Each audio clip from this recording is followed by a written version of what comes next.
अभिषेक मिश्रा जी। ठीक है भाई। श्री हरिवंश महाराज जी। गुरुदेव भगवान, 2 वर्षों से आपका सत्संग सुन रहा हूँ, आपके बताए रास्ते पर आपकी कृपा से चलने का प्रयास भी कर रहा हूँ। गुरुदेव भगवान, आपके श्रीमुख से नाम धाम संतों की अद्भुत महिमा सुनी और इन तीनों से प्रेम भी हुआ।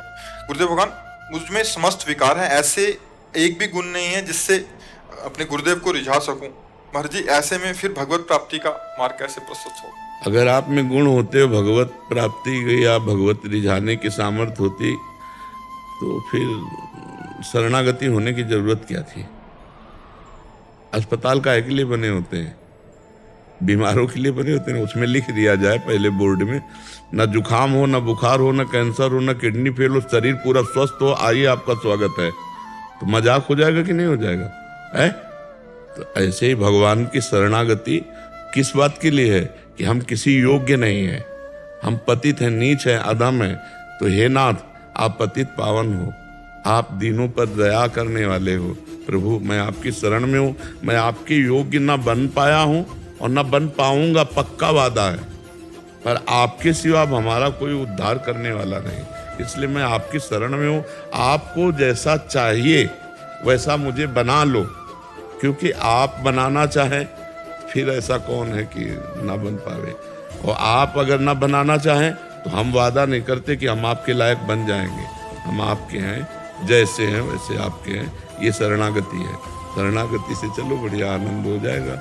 जैसी भी परिस्थिति, जैसी भी स्थिति है, वो भगवान ने तुम्हें स्वीकार किया कि नहीं? देखो, जब तुम जानते नहीं थे तब उन्होंने घसीटा, तुम्हें घसीटा कि नहीं? तो अब तो कुछ जानने लगे हो, अब वो क्यों छोड़ देंगे?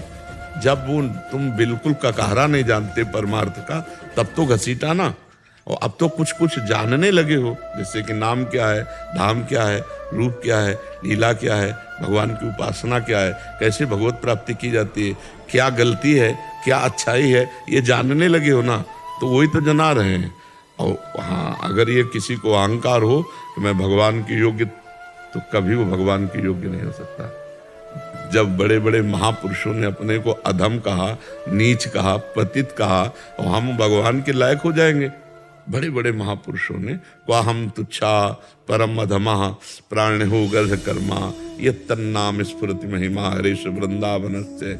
ऐसे महापुरुष कह रहे, कहाँ मैं तुच्छ अधम मूढ़ अपराध करने वाला, और कहाँ ये राधा नाम, बोले राधा नाम तो स्फुरित हो रहा है, तो वृंदावन की महिमा है। नहीं, मेरे में कहाँ सामर्थ्य है? जो सामर्थ्यवान है वो ऐसा बोल रहे हैं, अपने लोग तो वास्तविक अधम हैं। तो अपने को चिंता नहीं करनी, चिंतन करना है।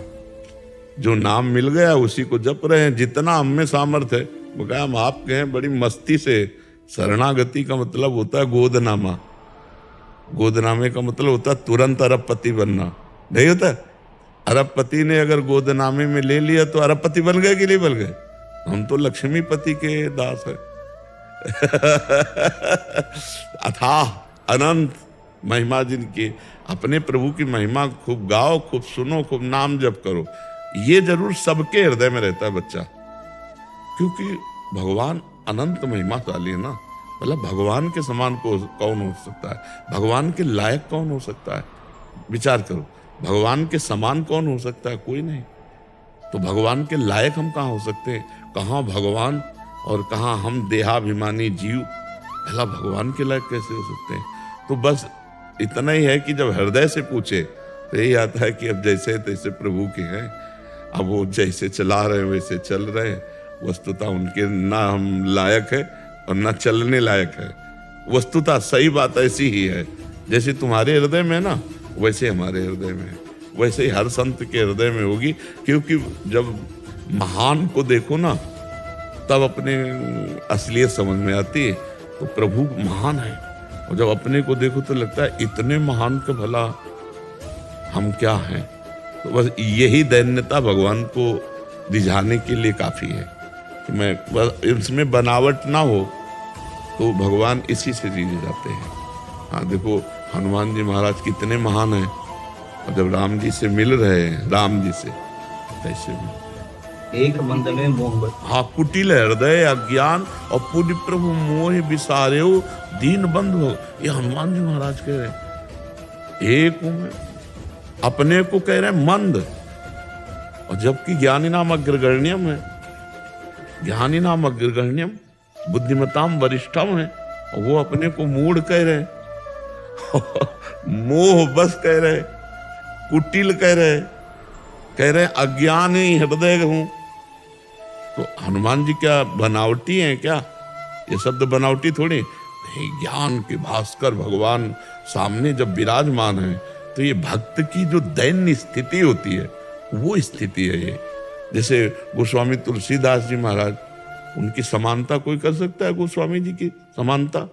और कह रहे हैं जो मैं अपने अवगुण कहूं, बाढ़े कथा पार नहीं लाऊं, ताते मैं कछु अलप बखाने, और थोड़े मोह समुझिए सयाने। अब विचार करो, गोस्वामी जी कहीं कहने जब अगर हम अपने अवगुण लिखना चाहें तो हमारी कथा ही बढ़ जाएगी। जो मैं अपने अवगुण का बाढ़े कथा पार नहीं लाऊं, ताते मैं कछु अलप बखाने, थोड़े वर्णन करते, पर थोड़े मोह समुझिए सयाने। दोनों इशारे दे दिए हैं कि अगर सयाने होंगे तो समझ जाएंगे क्या कि जो राम जी का है उसमें अवगुण कैसे हो सकते हैं। जो राम जी का हो गया, जो राम जी का दासत्व स्वीकार कर लिया, उसमें सारे सद्गुण अपने आप विराजमान हो जाते हैं। भगवान के शरणागत को स्वयं प्रयास नहीं करना पड़ता सद्गुणों के लिए, अपने आप सद्गुण वर्ण कर लेते हैं। हृदय से शरणागत हो जाए, हृदय से।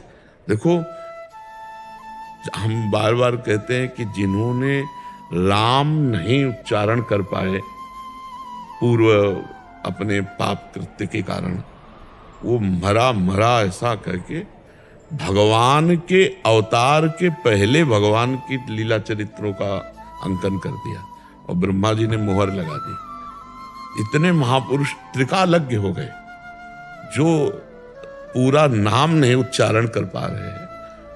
राम, वो पूरी भगवान की लीला चरित्रों को संस्कृत में लिख ली।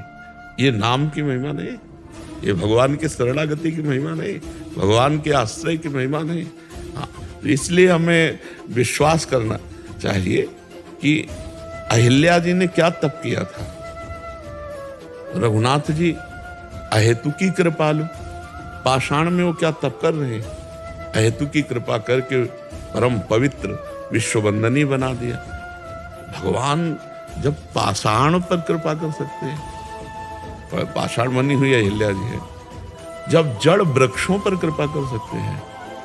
यमलार्जुन ने कौन सा तप किया?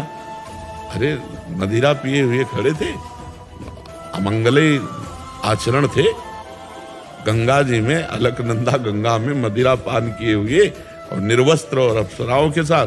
तो देवर्षि नारद जी ने तभी तो ये दंड दिया, जाओ तुम जड़वत खड़े रहे तो वृक्ष भगवान सच्चिदानंद श्री कृष्ण का स्पर्श, दर्शन, संभाषण, ये सब प्राप्त हुआ कि नहीं प्राप्त हुआ? हमारे भगवान बहुत कृपालु हैं। हम जैसे भी हैं उनके हैं, उनकी कृपा से। क्योंकि जब उन्होंने कृपा की तो हम उनको अपना नहीं जानते थे, नहीं मानते थे। हम तो अपना संसार को मानते थे, संसार को जानते थे। उन्होंने संसार से घसीटा और सत्संग दिलाया, क्योंकि बड़े भाग पाइब सत्संगा, बड़े भाग्य से सत्संग मिलता है। पर ये राम कृपा बिन सुलभ न सोई, भगवान की कृपा के बिना सत्संग नहीं मिलता। बिन सत्संग विवेक न होई, राम कृपा बिन सुलभ न सोई। तो भगवान ने कृपा करके जब हमको सवे बानक बना दिया, तो अब हैं जरूर नीच, हैं जरूर अधम, पर भगवान के हैं, इसमें कोई संशय नहीं। ये पक्का बना लो, इसी से कल्याण हो जाएगा। आश्रय से कल्याण होता है, क्रियाओं से कल्याण नहीं होता।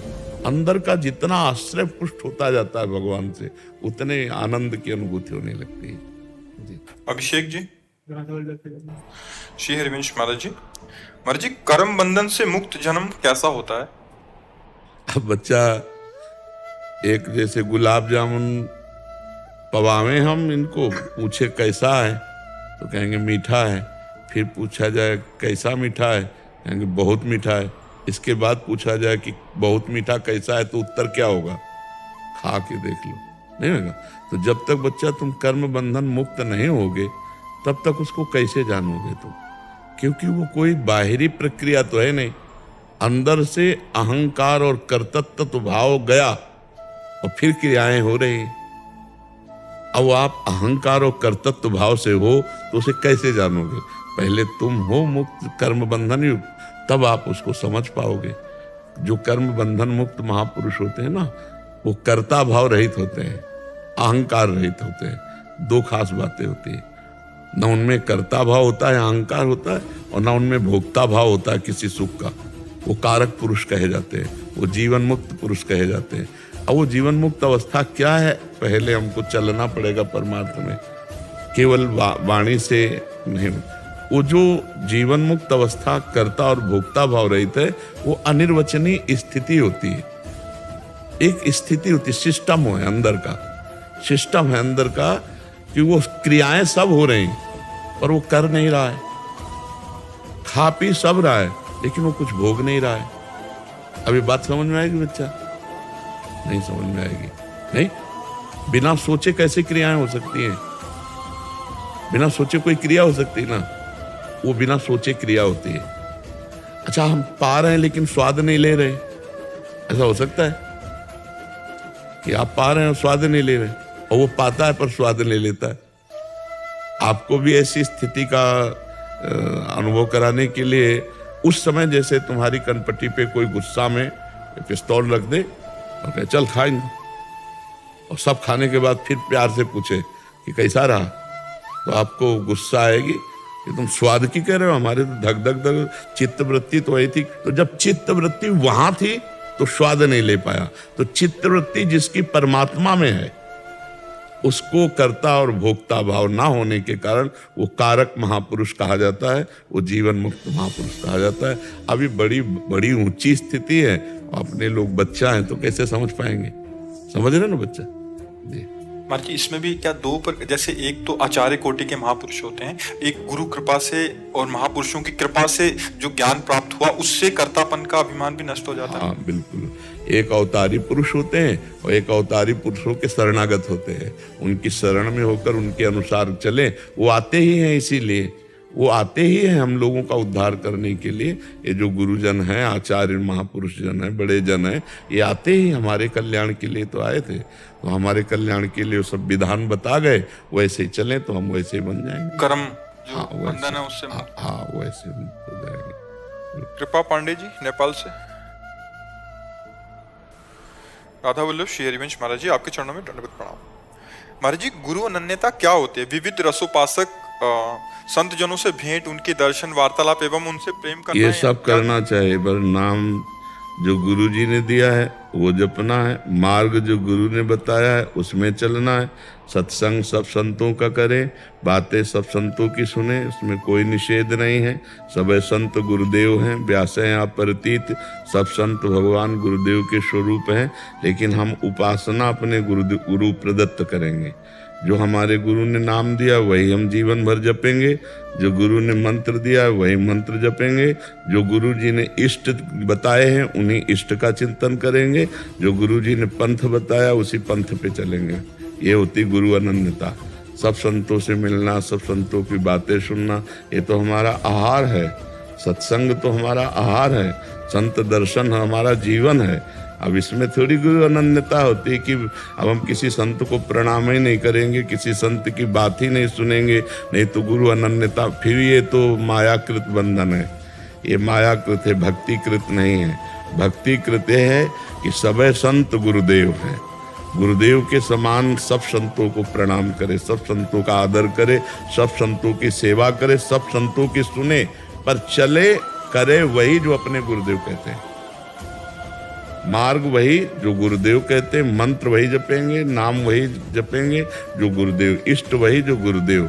बात सब कोई सिया राम की बात कर रहा है, कोई राधे श्याम की बात कर रहा है, कोई शिव की पार्वती की बात कर रहा है, सब कोई निराकार की बात कर रहा है, कोई साकार, सब भगवान की विभूतियां संत जन है, सबकी बात सुनेंगे, पर हमारे गुरुदेव ने जो हमें बताया वही मार्ग चलेंगे। ये होती गुरु अनन्यता। किसका प्रश्न है, समझ पा रहे हो आप? गुरु अनन्यता ये होती है कि गुरु की आज्ञा पर चलना और सब संतों का आदर सत्कार करना। भगवान कह रहे हैं सबरी जी से, सातों सम मुहि मैं जग देखा, मोते अधिक संत कर लेखा। सातवीं भक्ति है मेरे को सब रूपों में देखना, लेकिन संतों को मेरे से भी बढ़ करके देखना। अगर हम गुरु अनन्यता में कहीं संतों की अवहेलना कर दी तो अपने गुरु जी से भी चले जाएंगे, अपने गुरु जी की निष्ठा से भी चले जाएंगे। इसलिए हम सब संतों की चरण धूलि माथे पे, सब संतों को प्रणाम, अवसर मिले सब संतों की सेवा और अपने गुरु के अनन्य रहना, अर्थात नाम मंत्र उपासना गुरुदेव वाली, जो गुरुदेव ने कहा है। हम बोले राधा, अगर राम उपासक हो तो आप उसे तुरंत राम नाम में ले जाओ, कि जैसे इनकी राधा नाम में निष्ठा है वैसे हमको राम नाम में निष्ठा प्राप्त हो, ऐसा भाव करना चाहिए। जैसे संत जन है अपने अपने इष्ट की जय बोलते हैं, तो हम उसी समय अपने इष्ट में आ गए। ये वो जैसे बोले कि सिया राम की, तो हम बोलेंगे अंदर से राधे श्याम की जय।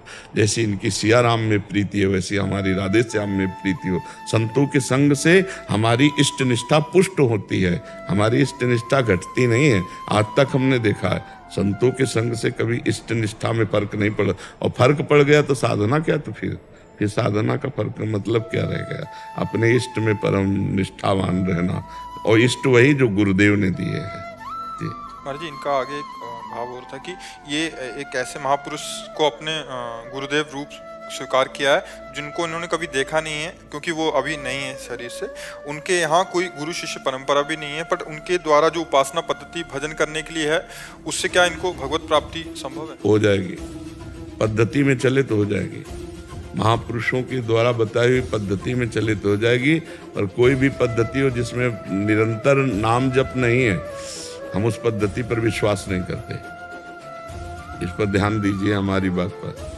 जिसमें निरंतर स्मरण, निरंतर नाम जप, अब कोई भी पद्धति हो अगर ये है स्वीकार कर लो, भगवत प्राप्ति हो जाएगी। कोई भी पद्धति हो जिसमें नाम है, भगवान का रूप है, लीला है, धाम है, पक्का कल्याण हो जाएगा, इसमें कोई संशय नहीं। उसमें भी श्वास में राधा नाम, कह रहे उसमें भी, उस पद्धति में भी श्वास में राधा नाम, बस। हाँ बस कोई भी नाम हो, भगवान के अनंत नाम है। आदित्य कुमार जी, राधे राधे महाराज जी, आपके चरणों में कोटि कोटि प्रणाम। गुरुदेव, हमारे शरीर में सभी प्रकार के वेग स्वाभाविक रूप से आते रहते हैं, जैसे कि हमें भूख लगती है, प्यास लगती है, लोभ क्रोध काम वासना आदि, परंतु हमारे शरीर में भक्ति का वेग स्वाभाविक रूप से क्यों नहीं आता?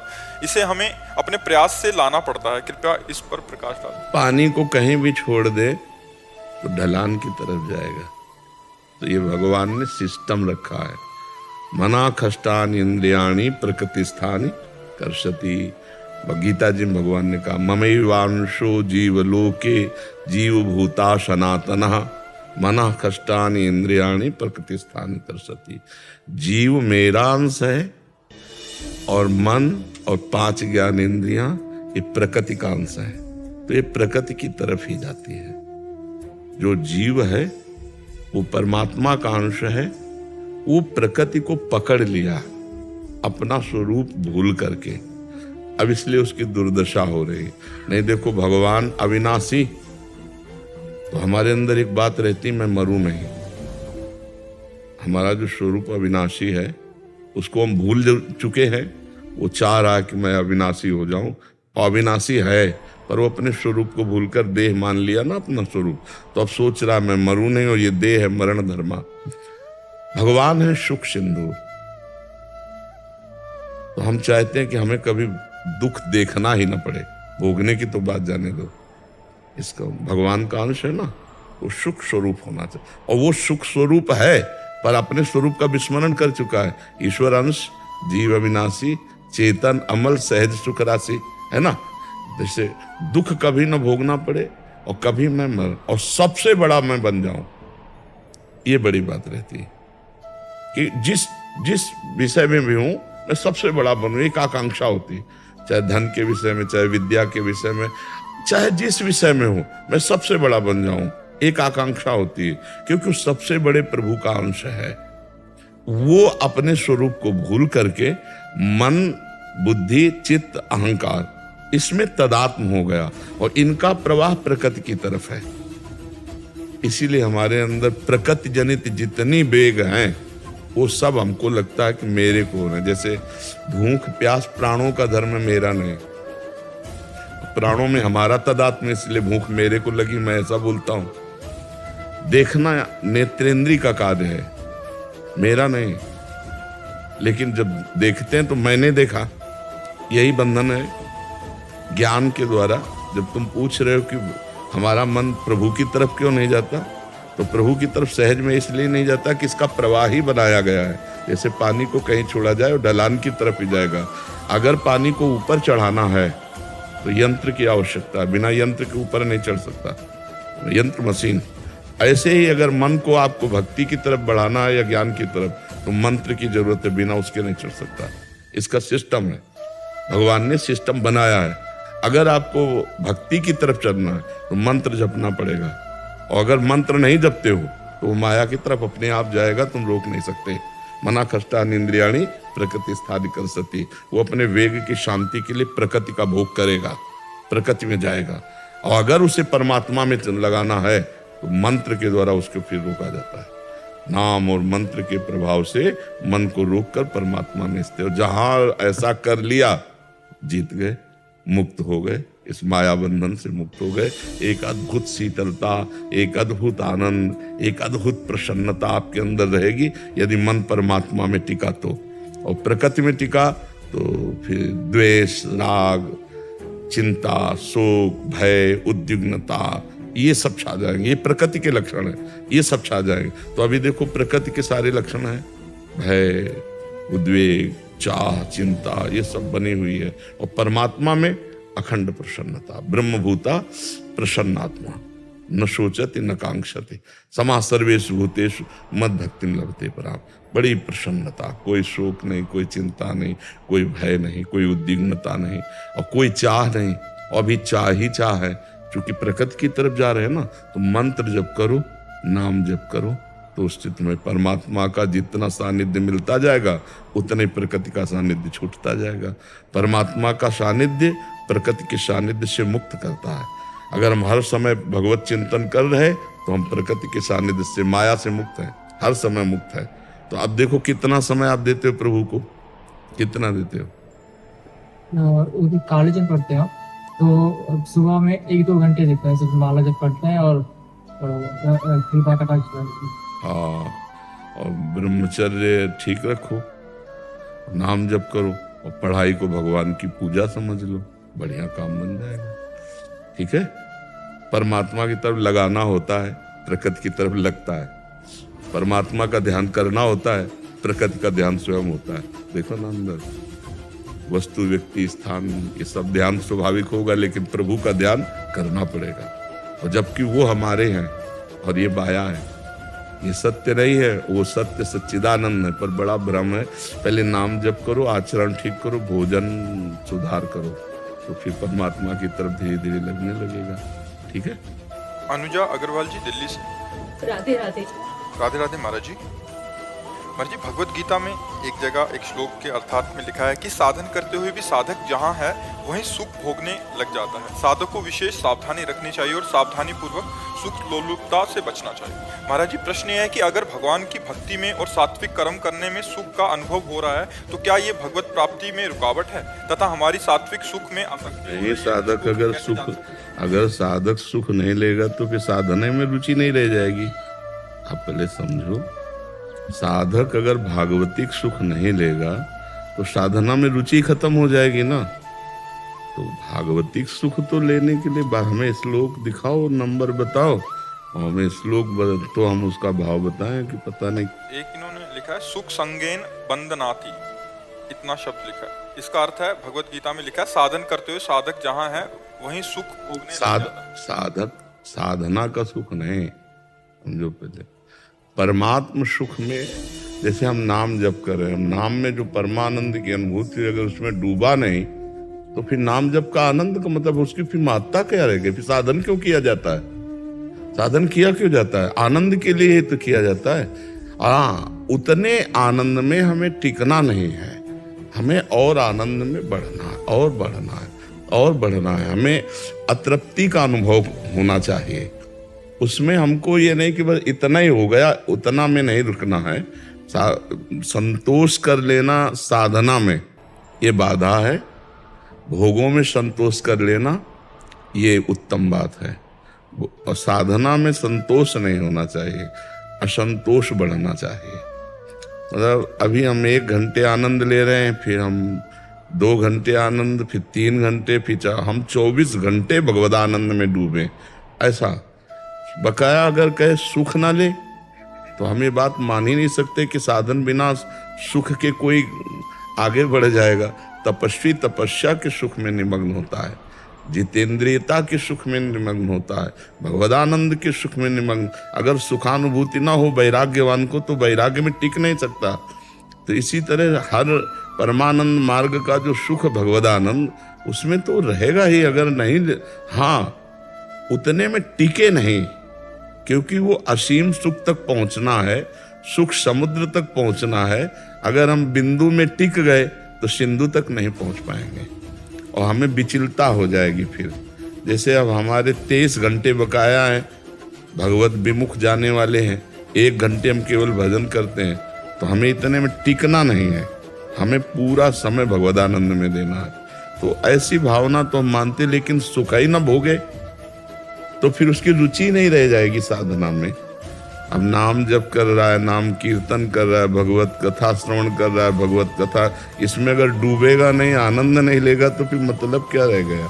समझ पा रहे हैं आप? जी महाराज जी, लेकिन आपने आपके प्रवचनों में और गीता में शायद मेरे समझने में भूल हो सकती है कि सात्विक सुख भी बंधनकारी हो जाता है। देखो, ये सतोगुण, रजोगुण, तमोगुण, ये माया जनित गुण के आनंद है। ये नाम जब कोई सात्विक सुख है क्या? ये त्रिगुणातीत है। भगवान की कथा कोई सात्विक सुख है क्या? भगवान की कथा गुणातीत है। भगवान का नाम, भगवान का रूप, भगवान की लीला, भगवान का धाम, ये गुणातीत है। ये सात्विक सुख सतोगुण, रजोगुण, तमोगुण जनित नहीं है। ये चिदानंद में भगवान का नाम, चिदानंद में भगवान की लीला, चिदानंद में भगवान का रूप, चिदानंद में रूप भगवान का।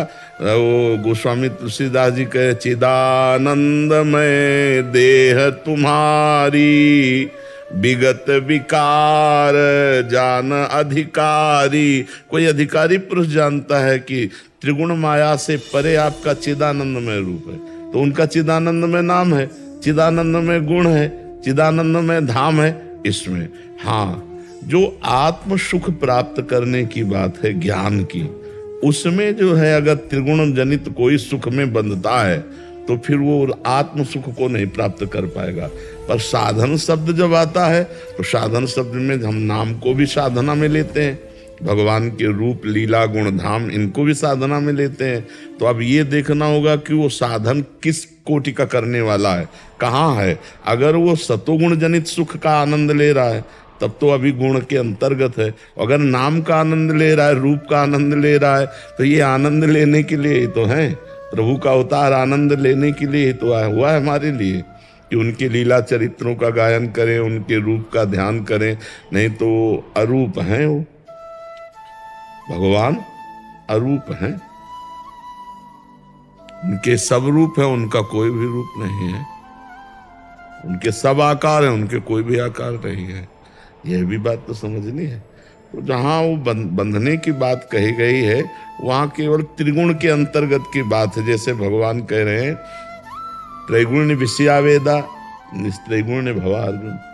ये तीनों गुणों का वेद वर्णन करते हैं, तो इसका मतलब तुम वेदातीत हो जाओ, अर्जुन से कह रहे ना। त्रैगुण विषया वेदा निस्त्रैगुण, तो क्या वेद में वेदांत नहीं है? तो क्या वेदांत त्रिगुण के अंतर्गत है? वेदांत तो त्रिगुणातीत है। ऐसे ही हमको समझना पड़ेगा कि भगवान की वाणी कहाँ तक रोक रही है, कहाँ लगा रही है। वेद का एक भाग जो है वो कर्म कांड में है, तो भगवान उस कर्म कांड में वेद के भाग को त्रिगुण के अंतर्गत मानकर उसे त्याग करने की बात। लेकिन वेदांत जो है ये त्रिगुणातीत है, तो वही वेद अपौरुषेय भगवान की वाणी है, और भगवान ने निषेध कर रहे हैं तो कितना निषेध कर रहे हैं बात समझनी है। ऐसे ही ये शब्द को है, जो सात्विक सुख में बंधता है वो त्रिगुणातीत सुख को नहीं प्राप्त कर पाता। इसलिए सात्विक सुखों को भी दमन करते हुए वो गुणातीत सुख को जाए। तो जैसे नाम का है, रूप का है, लीला का है, धाम का है, या आत्मस्वरूप का जो सुख है, ये गुणातीत सुख है। अगर साधक इसको नहीं लेगा तो मन निज सुख बिन मन होई की थीरा, मन टिकेगा ही नहीं। महर्षि, इसमें एक वो साधन करते हुए जैसे आपके द्वारा ही सुना है कि कंचन, कामनी और कीर्ति की प्रलोभन आते हैं, अनुकूलताएं आती हैं, तो महाराज जी उसमें भी फसाव है ना महाराज? ये सब गुणों के हैं। हम जो आनंद इनमें थोड़ी है। देखो, कंचन में, कामिनी में, कीर्ति में, ये तो माया जनित, इसमें भ्रमात्मक है। ये आनंद थोड़ी है। आनंद तो निज स्वरूप है, और ये जो पर है वो दुख है, पर है वो दुख है, जो निज है, स्व है, वो सुख है। भगवान आत्मा है हमारी। और ये जो यश कीर्ति हो रही शरीर की हो रही ना, जब शरीर नाशवान तो इसकी कीर्ति भी नाशवान, जब शरीर नाशवान तो इसके भोग भी नाशवान, चाहे कामिनी का भोग हो, चाहे कंचन का भोग हो। जब यही नाशवान है, मूल जिसको मैं माने हुए है, तो इसके द्वारा जितना कुछ हो रहा सब ना, वो कोई आनंद है? इसे तो दुख योनया कहा गया है। जो इस शरीर से भोगा जाने वाला सुख है वो दुख योनया है। तो जो भगवदानंद है वो शरीर सुख थोड़े ही है, वो तो गुणातीत सुख है। इसीलिए हम कहते हैं उस सुख को जब तक अनुभव में नहीं आएगा तब तक मन टिकेगा ही नहीं ना परमार्थ में। साधक को इसी सुख में टिकना चाहिए, अन्य सुखों से हटकर इसी सुख में आना चाहिए। निज सुख बिन मन होई की थीरा। जब निज सुख आत्मानंद का अनुभव होता है, हाँ, अल्प सुख में धैर्य, वही हम जैसे फिर दोहरा रहे हैं कि अगर 1 घंटे अभी भजन का सुख ले रहे तो अभी हमारे पास 23 घंटे बकाया रह गए। अगर इतने में हम तृप्त हो जाएंगे तो 23 घंटे तक कैसे पहुंच पाएंगे? इसलिए हमें अतृप्ति धारण करनी है। ये बात तो मान सकते हैं, लेकिन परमार्थ के सुख में निमग्न रहना ही परमार्थ पति का लक्षण है। नहीं तो वो फिर विषय सुख में चला जाएगा। मन बिना सुख के टिकेगा नहीं। या तो उसे भगवान का सुख दो, नहीं तो भागकर विषय सुख में चला जाएगा। कोई नहीं रोक सकता। बातें कोई बना ले, या तो भगवान के सुख में निमग्न करो, नहीं तो भोगों के सुख में रहेगा, वो निकल नहीं सकता। उसका स्वभाव है सुख भोगना। तो उसको भागवतिक सुख दीजिए, उसको परमार्थिक सुख दीजिए। समझ में आया सके आपको? वैसे अगर ये अध्याय का श्लोक का होता तो पूरा बहुत बढ़िया इसकी चर्चा है कि मैं उसका श्लोक का और अध्याय नहीं लिखकर आ पाई हूँ। पर जी जो आपका एक श्लोक था वो मैंने सर्च किया था अभी, उसका अर्थ आता है, हे निष्पाप, उन तीनों गुणों में सद्गुण तो निर्मल होने के कारण प्रकाश करने वाला और विकार, देखो तीनों गुण की बात है ना और सुख के संबंध से और ज्ञान के संबंध से अर्थात अभिमान से बांधता है। हाँ, ये बिल्कुल मतलब ये बिल्कुल परमात्मानंद की अलग बात है, एकदम त्रिगुण के अंतर्गत बात है। तीनों गुण इसी में ऐसा था कि आलस्य में और वैराग्य में अंतर करना मुश्किल हो रहा है इस समय पर, कि सही मायने में वास्तविक वैराग्य हो रहा है भक्ति से, या आलस्य है चीजों, सांसारिक चीजों में जो मेहनत लगती है और उस मेहनत से बचने का एक आलस्य उसमें नहीं। इसमें एक बात है देखने की, हमारी रुचि नहीं है और हमारा कर्तव्य है उसका पालन करना। एक होता है कि हम सांसारिक क्रियाओं में रुचि रख करके हर्षित होकर करते हैं, एक होता है हम उदासीन होकर के हमारी रुचि नहीं है पर हमारा कर्तव्य है। अपने कर्तव्य का पालन करने में वैराग्य रुचि का अपहरण कर लेता है। जो वैराग्य है वो रुचि, वो चक्रवर्ती सम्राट है अम्बरीश जी, रुचि नहीं है कहीं और पूरा पालन कर रहे हैं। यही खास बात भक्ति की है कि भक्तिवान को रुचि नहीं है पर वो व्यवहार संसारिक पुरुष जैसा ही करता है। मान लो एक पिता है तो बच्चों के सामने वैराग्य थोड़ी झाड़ेगा, वो वैसे ही बात करेगा, वैसे ही कर्तव्य की बात करेगा और अंदर से उसकी न पुत्र में ममता है और न भोगों में रुचि है। भाई जी से हनुमान प्रसाद पोद्दार जी से माता जी ने कहा कि आप तो भगवत प्राप्त हो गए, हमारी गृहस्थी का जो हमें फल मिलना चाहिए वो तो मिला नहीं। तो उन्होंने कहा देखो, भगवत प्राप्त की दृष्टि से दूसरे जो कहते हैं वो हनुमान प्रसाद पोद्दार दूसरे हैं। तुम्हारे हनुमान प्रसाद पोद्दार पति है, सिर्फ पति, तुमको सिर्फ ये देखना है। और इसके बाद सावित्री नाम की कन्या प्रकट हुई। तो महापुरुषों में भी जो भगवत प्राप्त हुए रुचि नहीं है, कर्तव्य का पालन है। कर्तव्य के पालन में जो एक पिता है या एक पत्नी है या एक राजा है या एक प्रजा, जो भी पद मिला हुआ है, अपने कर्तव्य के पालन में पूर्ण तत्परता है लेकिन रुचि नहीं। रुचि ना होने के कारण उनको कोई बांध नहीं पाता, विषय सेवन भी बांध नहीं पाता। विषय सेवन करते हुए भी वो घोर बैरागी है, क्योंकि रुचि नहीं। जैसे जनक जी जैसे तो जनक जी ही है, लेकिन उदाहरण में तो दिया जाता ना, इतने बड़े राजा हैं, सब वैभव है, सब और सब वैसे ही हो रहा है जैसे एक राजा करते हैं, लेकिन कहीं रुचि नहीं और हो रहा है। यही खास बात होती ज्ञानी महापुरुष में, कोई इच्छा नहीं, खाते हुए पीते हुए भोगते हुए भी वो न खा रहे न पी रहे न भोग रहे। ये बहुत खास बात है। साधक में जब ये चतुरता आ जाएगी तो कहीं फंसेगा नहीं, कहीं कलह नहीं होगी, कहीं अशांति नहीं होगी। अपने कर्तव्य का ठीक वैसे ही पालन करना जैसे एक सांसारिक व्यक्ति करता है, लेकिन सांसारिक व्यक्ति रुचि के स्वाद के अंतर्गत विषयों का सेवन करता है और वो कर्तव्य पालन के लिए करता है, रुचि नहीं उसकी होती। बिना रुचि के जो क्रियाएं हो रही हैं वो बंधन कारक नहीं। जब रुचि होकर के उसका कर्तत्व भाव, भोक्तत्व भाव, वही बंधन कारक। अहंकार विमूढ़ आत्मा करता अमिति मन्यते, बस तभी बंधन होता है। तो वैराग्य का लक्षण है कि ये नहीं लक्षण है कि हम सब कुछ छोड़ करके बैठ गए, नहीं नहीं, जो जहां है करता। अब जैसे हम निवृत्ति मार्ग परक है तो हमको भी आना पड़ा समाज में कि नहीं आना पड़ा सेवा में। हमारी रुचि, अगर हम सुबह से उठ 1 बजे 12 बजे जैसे उठे और हम लगातार भजन में, तो वो सुख और ये छोटे छोटे हिस्सों में 2 घंटे सत्संग, इसके ये फिर ये फिर ये फिर ये, अब इसमें हमारा सुख नहीं है, इसमें समाज का सुख है। हमारा सुख जो आत्म सुख है वो किसी साधन से घटने बढ़ने वाला नहीं, उसका अनुभव, और उसके साथ किसी से मित्रता नहीं और किसी से शत्रुता नहीं और सबसे व्यवहार है, लेकिन रुचि किसी से नहीं।